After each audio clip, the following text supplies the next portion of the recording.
Hello बच्चों, let's read the question. The question is, a police officer in hot pursuit drives her car through a circular turn of radius 300 meter with a constant speed of 75 kilometer per hour.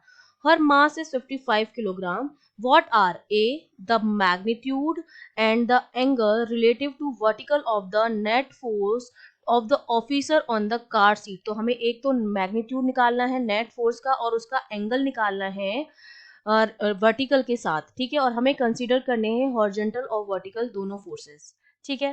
तो इस question को solve करने के लिए हमारा जो की concept रहेगा वो हमारा क्या रहेगा। देखिए, जो पुलिस ऑफिसर है वो कार को चला रहा है एक सर्कुलर टर्न पर, मतलब सर्कुलर मोशन हो रहा है। और सर्कुलर मोशन के लिए जो रिक्वायर्ड फोर्स होता है वो प्रोवाइड करवाता है सेंट्रीपिटल फोर्स, जिसकी वैल्यू होती है mv² अपॉन r, जहां पर v स्पीड है और r क्या होती है, रेडियस होती है। तो कंडीशन कुछ ऐसी है कि सपोज ये हमारे पास टर्न है, ठीक है। यहाँ पर सपोज वो है, तो इसका जो वेट लगेगा वो तो लगेगा mg डाउनवर्ड की तरफ, और सेंटर की तरफ क्या लगेगा, सेंट्रीपिटल फोर्स, जो हमारा कितना होगा mv² अपॉन r के बराबर होगा। ये कंडीशन है।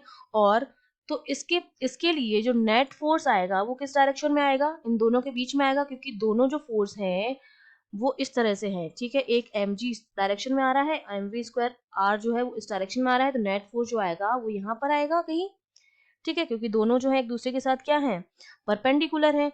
और परपेंडिकुलर होते हैं तो रिजल्टेंट कैसे निकालते हैं हम, f1² प्लस f2² करके निकालते हैं। एंगल जो हो गया 90 डिग्री हो गया, ये रिजल्टेंट हो गया। तो एफ नेट जो आएगा वो इस डायरेक्शन में आएगा।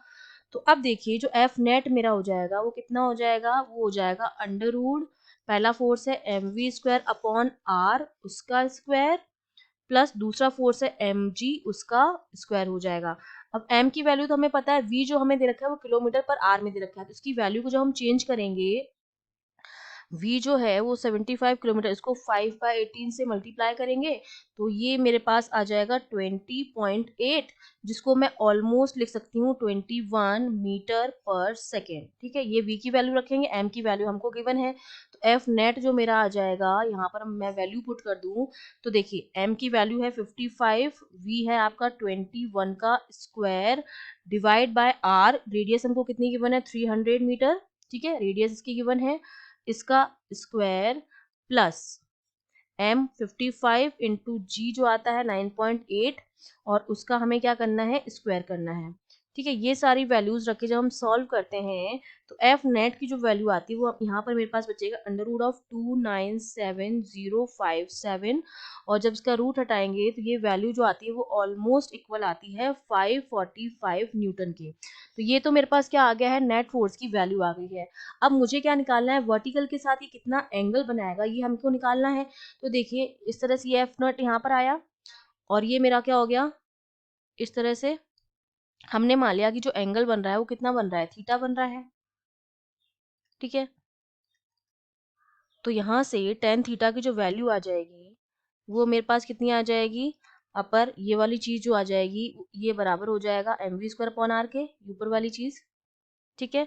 तो ये टेन थीटा जो है वो मेरा बराबर हो जाएगा mv²/r डिवाइडेड बाय m जी। तो टेन थीटा अगर यहाँ से मैं कैलकुलेट करूँ तो टेन थीटा की जो वैल्यू हमारे पास आ जाएगी वो कितनी आ जाएगी, टेन थीटा इक्वल्स टू, यहाँ पर हमने वैल्यू पुट कर दी है, तो ये हो जाएगा m से m तो आपका कैंसिल आउट हो जाएगा, ये मेरे पास बचेगा v²/g r के बराबर। तो टेन थीटा की हम वैल्यू यहाँ पर रख देंगे, थीटा अगर निकालेंगे तो मेरा क्या आएगा, टेन इनवर्स v²/g r। अब सबकी हम वैल्यू रख देंगे, तो थीटा जो मेरा आ जाएगा वो आ जाएगा टेन इनवर्स, v की वैल्यू हमने कितनी निकाली थी 21, उसका स्क्वायर अपॉन g होता है 9.8 इंटू r जो है वो 300 है, ठीक है।